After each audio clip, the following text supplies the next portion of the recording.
you talk to us a little bit about the outboard gear that they used in their setup? You know, there's a lot of pieces in this room that I'm sure have some really cool uses. Sure. Yeah. Um, like I had said earlier, I think Yauk's taste and the Beastie Boys in general was always towards equipment and instruments that had some sonic character that was funky or interesting or fun.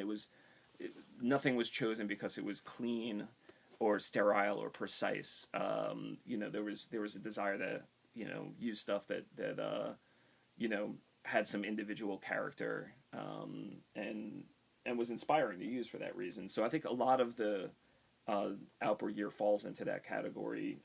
It's broken down a little bit by functionality, and starting on the left, these two racks are effects processors.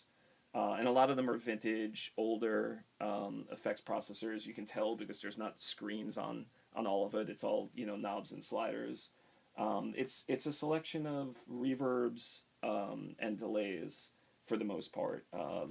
These are all reverb devices. Specifically, these are spring reverb devices, which literally use a spring with a transducer and pickup to simulate reverb. So it's a mechanical reverb device. These are delays. This one specifically is a tape delay. So it is literally a tape machine, with tape rotating against a few different playback heads to achieve different echo effects. Another word for delay would be echo, of course. And then these are early digital delays. This is an analog delay. So they all have different sonic characteristics. So functionally, these may all be the same to some degree, but sonically they're different. So a lot of it is about finding the right character for whatever you're trying to achieve. Over here, it's a little more varied. This is still a reverb / delay unit. A really grainy, interesting, one of my favorite pieces actually. But then most of the rest of the stuff in this rack is phasers. You might hear phaser all over, like old dub tracks like Scratch Perry or King Tubby or something like that. Phasers were pretty popular in that style of music. So there's phasers and flangers, auto panners so that things can fly around your head essentially, chorus, subharmonic generators, just like a whole bunch of fun different stuff. And all of these things exist in the plug-in realm now, and some are really well replicated in plugins, but I think there is something still unique and fun, and the hands-on experience and the sonic experience of using the original equipment is still really inspiring. So this is kind of like the kind of fun generator section of the outboard racks, and then you get it kind of more into the kind of the I wouldn't say utility devices, but compressors and equalizers, devices that are more about sculpting the sonics of something. So this whole rack and the rack next to it are all compressors or limiters, dynamic processors, and they vary. These are Purple Audio MC77s, which are based on a really popular FET compressor called the 1176. So there's three of those because there's three members of the Beastie Boys. So if these were used on vocals, there's a few things in the studio that were based around having three channels so that they could be part of a vocal chain. So these were always part of the vocal chain, and hence there's three of them.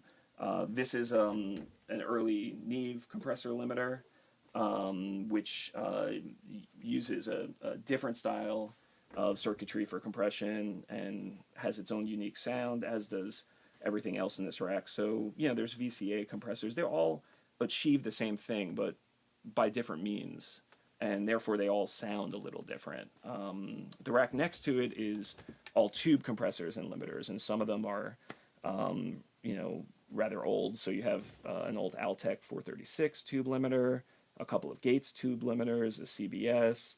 The Manley Varimu, by comparison, is a more modern tube limiter. But this is kind of the tube compressor rack. The next rack over is also all dynamics processors, but these are tube compressors or limiters. So most of these tend to be a little older. You have an Altec 436, CBS, and a couple of Gates tube compressors dating to the 50s and 60s. And then there's a Manley Varimu, which comparatively is a much more modern piece, but still based on a tube circuit that takes advantage of Varimu compression.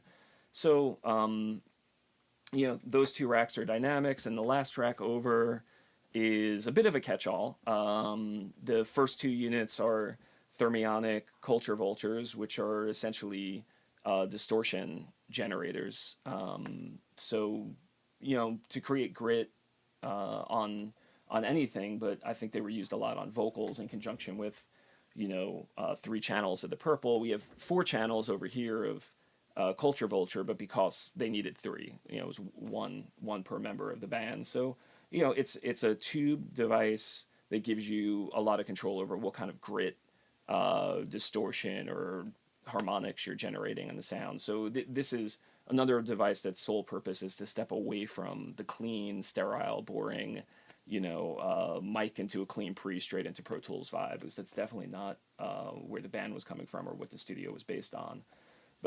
Below that, there's a couple of Summit audio pieces which date back, I believe, to the LA studio, and a GML EQ, which was actually gifted to the band by the band Phoenix, because they had done some work at Oscilloscope. So there's a nice little thank you plaque on there from them. Below that is a pair of Trident B-range modules. So these are modules at an early British console that were racked up by Purple Audio, actually, many years ago. And they have a sonic signature that's different than the Neve. There's some similarities in circuit design, but they have their own character.